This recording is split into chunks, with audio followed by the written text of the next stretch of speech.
Boa noite, boa noite, boa noite.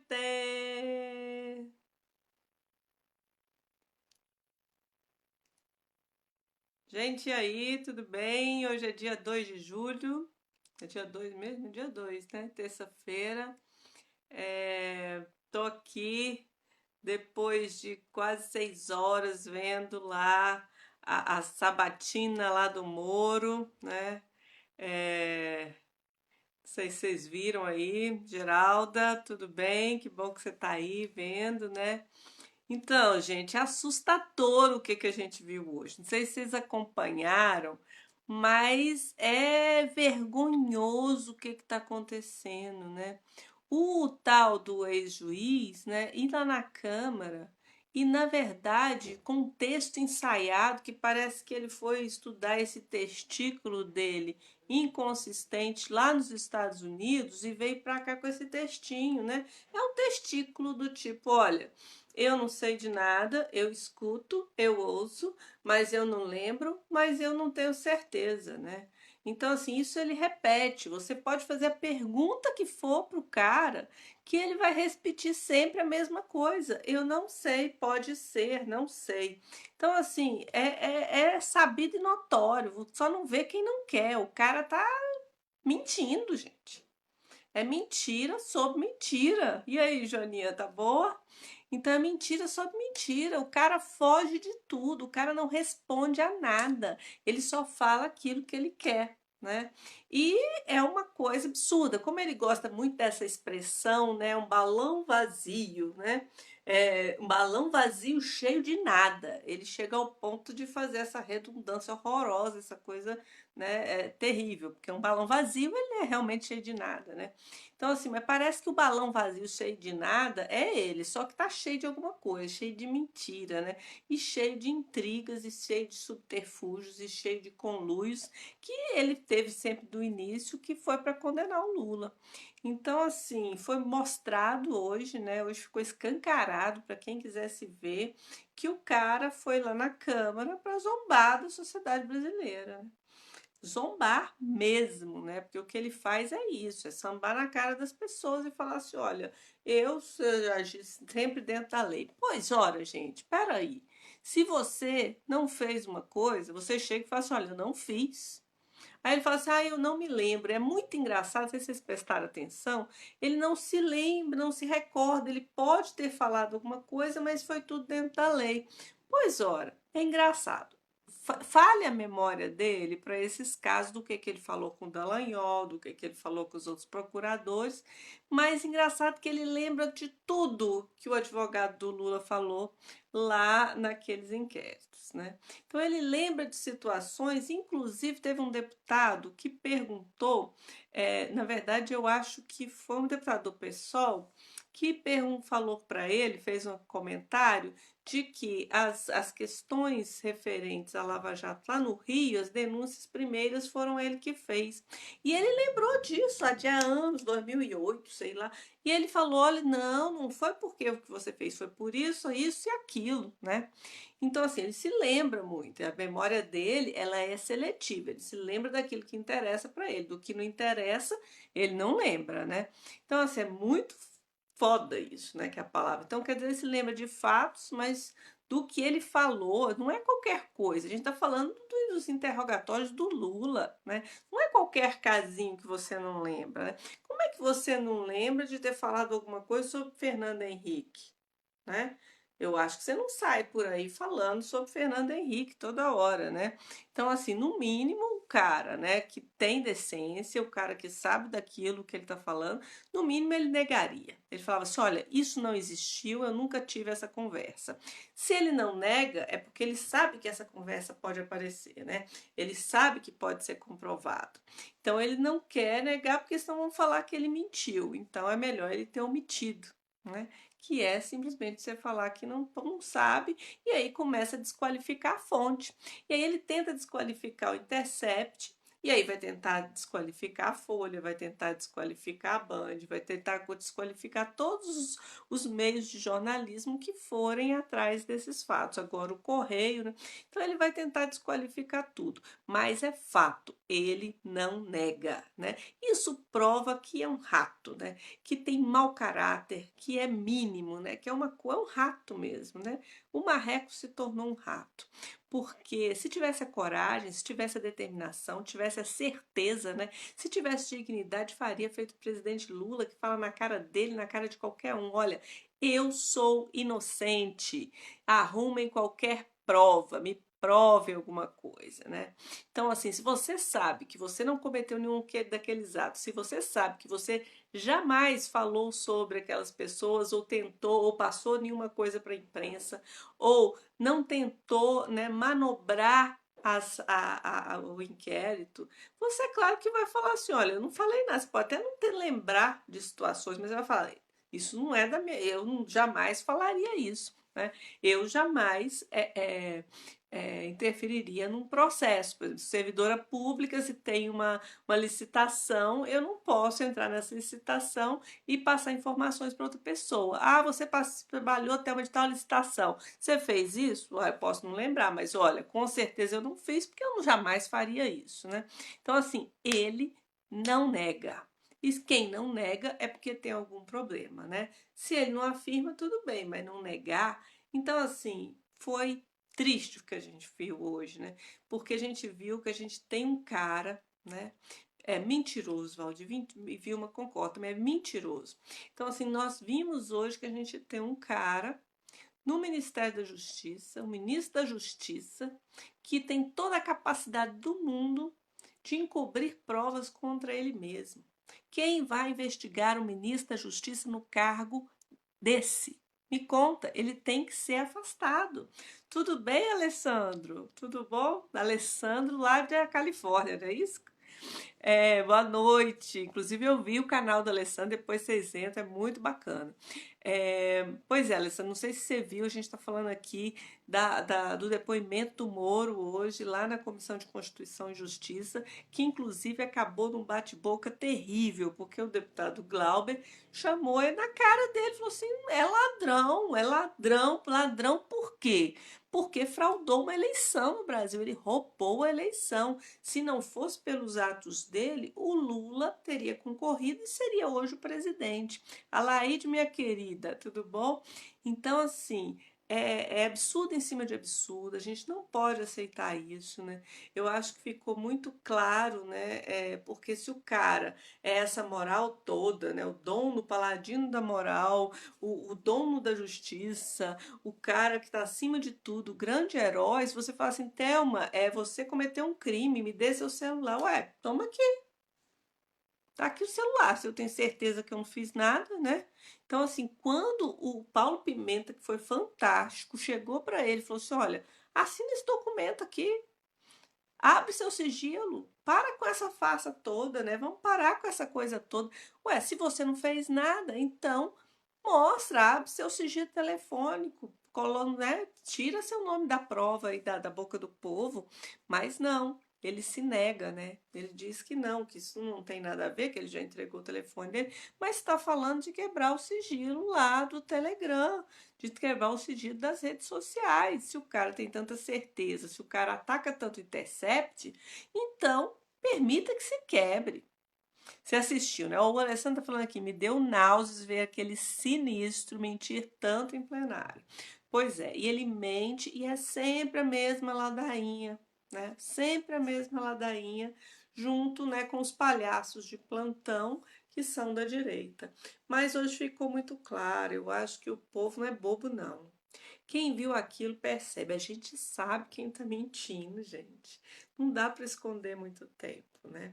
Olha, o Lula já desafiou esse cara, desafiou todo mundo assim: gente, eu sou inocente, me provem. Já abriram tudo e não encontraram provas nenhuma. Por que que esse cara não faz feito o Lula? Olha, não, tá aqui, eu assino, né? É criminoso, sim, Gilmar, é criminoso quando age dessa forma. A minha preocupação maior é que o Brasil mantém esse cara como ministro da Justiça. Como ministro da Justiça, ele pode perseguir, né? Ele pode, como fez agora, que está noticiando a imprensa, aí vocês viram que ele abriu um processo de investigação, né, de finanças sobre o Glenn, né, contra o Glenn. Então, assim, e ele não afirmou nada disso lá na comissão. Foi perguntado e ele simplesmente ignorou, né? Então, assim, isso é muito sério, né? Isso é muito sério, mas a gente vai esperar do quê? De um governo, né? Que a gente teve aquela coisa toda lá na reunião do G20, né? Um governo onde o presidente, né, vai de narcotraficante de um dia a ambulante no outro, você vai esperar o quê? Quem é esse ministro da Justiça? O ministro da Justiça vai ser realmente um criminoso, né? Pois se o presidente passa como narcotraficante, nós estamos na merda, nós estamos na lama total, enquanto o povo não acordar, enquanto a gente não pedir a saída desses cabras daí, porque não dá para continuar assim, né? É, é desmoralização sobre desmoralização, a economia indo para o buraco, o desemprego aumentando, né? E esses caras colocando dessa forma. E tem uma coisa também que eu tanto de saco cheio quando o povo começa a falar assim, o Brasil está dividido. Ah, gente, vamos parar com essa. Não, o Brasil não está dividido, ele sempre esteve dividido. Mas antes de falar isso, eu vou falar aqui que o Alessandro está colocando aqui, ó. Sérgio Moro está usando o método do dragão de Komodo, aquele método em qual ele espera o tempo terminar com o processo. Ele é ciente dos erros que fez, mas está puxando com a barriga para debaixo o caso, esperando ele morrer e o povo esquecer. É justamente isso. E a nossa função aqui é não deixar esquecer. A gente tem que pressionar, a gente não pode deixar esquecer. E a gente tem que começar, porque hoje, não sei, eu até publiquei um vídeo, não sei se vocês viram, mas os policiais civis que fizeram a arminha, que apoiaram lá o Bozo, então estavam todos hoje lá na Câmara gritando Bolsonaro traidor, né? Então, assim, as pessoas estão mudando. Mas voltando àquilo que eu estava falando, então eu estou cansada dessa história de falar assim, o Brasil está dividido. Gente, para com isso. O Brasil sempre esteve dividido. O grande problema é o seguinte, hoje a gente está vendo o que acontece. Sabe por que o Brasil estava sempre dividido? Porque o Brasil foi constituído e é até hoje de exploração. Né? Quem fala assim, a gente estava em paz, não, a gente nunca teve paz. Né? A gente está sempre em guerra, porque as pessoas negras estão morrendo, a juventude negra está morrendo assassinada, né? Os pobres estão morrendo de fome, né? Os miseráveis. Então a gente tem um preconceito imenso nesse país, né? Com relação a negros, com relação às mulheres, com relação aos indígenas, com relação aos gays, com relação à comunidade LGBTI. Então, assim, a gente vive em guerra. Só que era uma guerra camuflada. E agora essa guerra começou a ter nome, né? São os mais progressistas contra o conservadorismo, contra o obscurantismo. Então isso aí tá aí, mas a guerra sempre existiu. A população negra periférica, ela tá em guerra permanente, né? Mas na guerra onde ela só perde. Onde ela só perde porque ela que é morta. Então agora pelo menos as coisas estão claras e a gente pode ter a ideia e a gente pode ter clareza com quem que a gente está lidando. Né? Quem é o nosso vizinho do lado e do que ele é capaz de fazer com a gente. E eu acredito que a partir daí, sim, a gente possa tentar, né, aquela história. A gente precisa lavar as feridas. Primeiro a gente tem que mostrar essas feridas, depois lavar, botar remédio para secar e elas cicatrizarem. As feridas do brasileiro, as feridas do Brasil estão abertas. Né? Tem cicatriz nenhuma, tá tudo aberto, sangrando. Então a gente precisa ver isso, né? E a gente precisa desenvolver um sentimento que eu não falo nem que é de nação, né? É um sentimento de nacionalismo, claro, que é um sentimento de povo, né? Quer dizer, a gente não tem o pertencimento, né? Eu quero que o outro se lasque. O outro, mas eu não entendo que o outro sou eu. Em nenhum país isso acontece.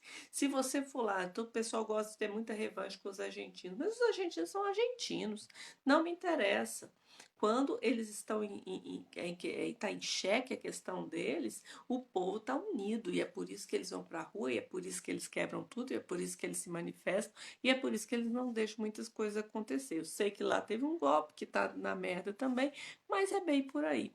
Aqui não, porque é sempre essa guerra que eu tô falando, né? Que é um contra o outro. É o branco contra o negro, né? O amarelo contra o sei lá que cor, né, contra o indígena, e aí a gente vai aprofundando, na verdade, essas contradições e essas quisilas, né? Quando a gente precisa, na verdade, tentar, como eu falei, botar pano nessa ferida, entender o que está se passando, se fortalecer, porque a única coisa que nos une nesse país e que deve nos unir é um sentimento que nós somos a classe trabalhadora, aqueles que levam esse país nas costas, entendeu? Não é o senhor Bozo, sou eu e é você. Eu que sou servidora pública, você que é um profissional liberal, que seja lá quem for, mas que é um assalariado, você que é um comerciário, somos nós que levamos esse país nas costas. Eles são 5%, nós somos 95%.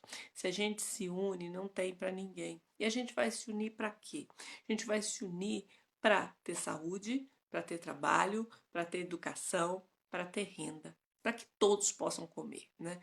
As coisas estão tão absurdas. Hoje eu estava vendo um jornal e eles passando e falando assim, olha, na verdade é um grupo que tem aqui em Brasília que são pessoas catadoras que catam e mais ou menos no centro da cidade.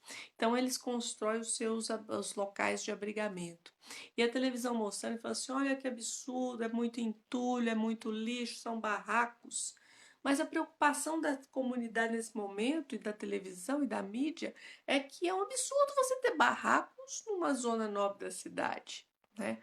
O absurdo é você ter pessoas que precisam se submeter a morar num barraco, que se precisam submeter a catar lixo para ter o que comer, para ter o que viver. Esse é o absurdo, essa é a vergonha, essa deve ser a indignação, né? A indignação do povo brasileiro tem que ser com a injustiça, né? A injustiça que é simbolizada hoje pelo presidente Lula, né? O presidente Lula que começou a combater tudo isso, que começou com ele a criar esse sentimento, esse pertencimento de nação, que tirou as pessoas, foram 36 milhões de pessoas da miséria, e isso sim, né, começou a acontecer, e por isso eles falaram, não, não, é aquela história, o pobre, a pobreza não pode descer o morro, não, a pobreza está descendo o morro, está invadindo a universidade, está virando doutor, daqui a pouco está no Supremo Tribunal Federal, então não pode. Então deram o golpe. Deram o golpe, prenderam Lula, Lula está preso injustamente. E a coisa está escancarada, escancarada porque o seu algoz, o Marreco de Curitiba, o Pato Marreco, né, Fujão, que agora é o balão vazio, o que ele fez? Ele forjou todo um julgamento, né, para que Lula fosse condenado. Lula foi condenado sem provas. Então a gente precisa lutar hoje, porque não é possível. A gente tem aí, ó. Hoje foi muito claro na sessão quando os deputados falaram. Poxa, você foi lá e fez a condução coercitiva do Lula, nem convidou ele para ir, ele iria. Agora o Queiroz. Cadê o Queiroz, gente? Me conta, cadê o Queiroz? Que país é esse que você tem um ministro da Justiça que é suspeito de manobrar a justiça, onde você tem um presidente que é visto hoje como um narcotraficante, porque no seu avião, na sua comitiva presidencial, tinha um cara carregando 39 quilos de cocaína, né? Não foram 39 gramas, foram 39 quilos, né? E tem aquele ditado: se a polícia te pega num carro com 39 quilos, você pode não saber que aquela cocaína tá ali, mas se você tiver no carro junto com essa cocaína, todo mundo tiver no carro, é traficante, né? Mas o presidente não. Ué, o presidente passou pelo mundo inteiro, o presidente do Brasil, narcotraficante, traficando 39 quilos de cocaína, né? Então, fora isso, né, você tem o vizinho que é ligado a ele, que já foi homenageado pela família, com 171, 117, 171, sei lá, fuzis dentro da casa dele, né, que é ligado à morte da Marielle, onde você tem um ex motorista que paga 133 mil em dinheiro num procedimento médico. Isso não existe, gente. Se isso não está ligado à milícia, eu não sei o que está ligado, não, né? E aí, ao mesmo instante, né, você tem toda uma confiança. Esse cara faz das Forças Armadas o que quer, faz gato e sapato, as Forças Armadas desmoralizadas, porque depois foi pego um carregamento aí de drogas e de armamento dentro de navios das Forças Armadas. Então, assim, a coisa está assustadora. A coisa está assustadora e nós precisamos retomar a ordem desse país. E a gente só retoma a ordem restabelecendo a justiça. Então a gente tem cobrado o STF, a gente tem cobrado o judiciário, a gente tem que ter uma postura crítica frente ao que está acontecendo aqui, parar com essa história, não, eu sou do time Moro, eu sou do time Lula. Não, gente, vamos analisar os fatos, o que estava acontecendo. Ninguém aqui está inventando 39 quilos de cocaína. Ninguém aqui está inventando coisas de celular. O Intercept é um site sério. O Glenn é um cara que ganhou um dos maiores prêmios de jornalismo no mundo, né? Então, assim, ele enfrentou a CIA. Por que ele não enfrentaria o Moro? Por que você acha que ele tem que interesse aqui no Brasil de acabar com a carreira dele inventando coisas, né? Então, vamos ser sensatos nesse momento, né? Ser sensatos e tentar ir retomar. A gente precisa ocupar as ruas. A gente precisa ocupar as ruas, é emergencial, né? E assim, a gente não pode ter medo de defender o Lula. Lula não tem prova nenhuma contra ele. A gente tem que parar com isso, das pessoas falarem assim, o Lula estava no mensalão, o Lula estava na corrupção. Não, não existe prova nenhuma de corrupção contra o Lula. E tiraram a Dilma justamente porque ela estava tentando acabar com a corrupção nesse país, tentando acabar com a corrupção, né, dentro do legislativo e em outros setores também. Então, os setores corruptos se utilizam do combate à corrupção para manter a corrupção e afastar as pessoas que verdadeiramente têm um projeto bacana para o país, um projeto social, um projeto voltado para as pessoas mais pobres desse país. Então a gente precisa tomar cuidado e a gente precisa se manifestar sim. Hoje ficou provado, né, que Moro mente. Moro é, na verdade, esse balão vazio, que só está soprado, né, só tem o ar da CIA dos Estados Unidos, com as suas garras da águia, com as suas garras aqui sobre o Brasil. Mas a gente vai falar para eles, não, pode parar aí, porque a gente tem sangue nas veias, a gente está acostumado a lidar com essa cambada, com esse tipo de gente. A gente não vai ficar aqui olhando sem fazer nada, não. Nós vamos para a rua, vamos sim. A gente tem que conversar com as pessoas. A gente dentro do ônibus tem que falar sobre isso. Não pode se manter passivo, não. A gente tem que estar ativo nesse projeto de conscientizar as pessoas do que está acontecendo. Porque o que vai acontecer, né, daqui para frente? Só o pior. Daqui para frente é só o pior. Vocês vão ver o desemprego, vocês vão ver tudo acontecendo. Então, assim, a gente não pode desanimar, a gente tem que formar as pessoas, informar as pessoas, porque a mídia não vai divulgar as coisas, então somos nós por nós, né? Se juntar para contra a reforma da Previdência é uma coisa muito séria, gente. A gente precisa rever a questão, a questão das eleições nesse país, né? A gente precisa ter novas eleições diretas para presidente desse país, com a possibilidade do Lula ser candidato. A gente precisa tirar ele da cadeia e fazer novas eleições, porque as eleições foram fraudadas desde o início, com as fake news, fraudadas com as empresas que foram contratadas, com os robôs do Bolsonaro, que divulgaram ilegalmente toda sorte de fake news e num volume de contrato que era proibido pela justiça. Então, esse é crime eleitoral. Não bastasse isso, a gente tem aí agora as provas, né, com essas informações aí do Intercept, dessa fonte, que dizem claramente, né, prova claramente que tiraram o Lula do processo eleitoral. Então, se tiraram o candidato que tinha a melhor chance, que nas pesquisas era líder isolado e tendia a ganhar no primeiro turno, isso é golpe. Isso é um golpe, isso é fraudar uma eleição. Então, essa eleição, para mim, não vale nada. Não vale nada. E a gente precisa retomar a justiça, fazer o impedimento da chapa do Bozo, tá? E chamar novas eleições. Eu acho que só aí a gente consegue restabelecer essa ordem. E outra coisa que a gente precisa de ficar ligado, ano que vem a gente vai ter as eleições nos estados, né? Brasília não tem, mas nos estados tem. E a gente precisa saber quem que a gente vai eleger. Porque de baixo até acima a gente precisa ter muita certeza de que a gente vai ser representada enquanto classe trabalhadora, enquanto povo brasileiro, tá bom? E não ficar sendo feito de fantoche e sendo usurpado de todas as formas e deixando o país ir pra merda, né? O Bozo comemorou aí, o governo, desgoverno dele tá aí comemorando uma série de coisas aí, dentre elas a assinatura do Mercosul com o G20, né? Com a União Europeia. Na verdade, o que a gente viu foi uma coisa ridícula, né? O Bolsonaro fica aqui falando do Maduro, fica aqui falando do Putin, fala dos comunistas, mas vocês viram pelas fotos. Chegou lá, faltou ele pedir a bênção para o Putin, falar pelo amor de Deus, né?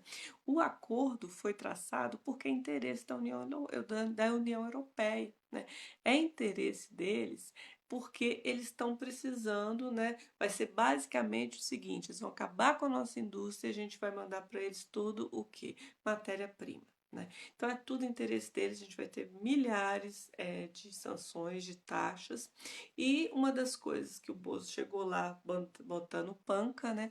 Uma das coisas que pelo menos a gente garante com isso é que os países, né, europeus disseram: olha, a gente só faz acordo com vocês se o Brasil continuar nos acordos climáticos. Então, pelo menos isso, né, a gente conseguiu aí. Mas assim, a gente vai de mal a pior, né? Daqui a pouco, realmente, a gente vai estar vendendo correntinha de nióbio, né?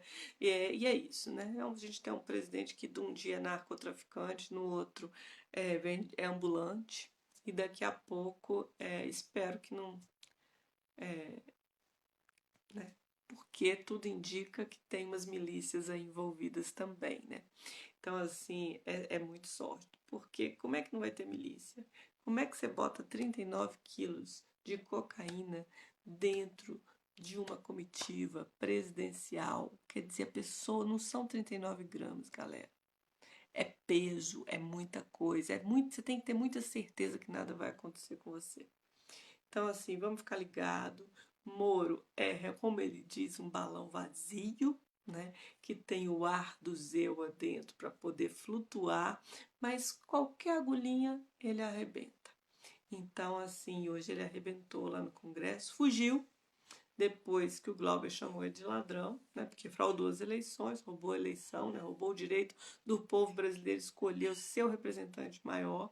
Então fugiu. Fugiu como foge de todas as perguntas, né, como dá uma reviravolta para dizer que ele é um santinho e que ele é o grande herói brasileiro.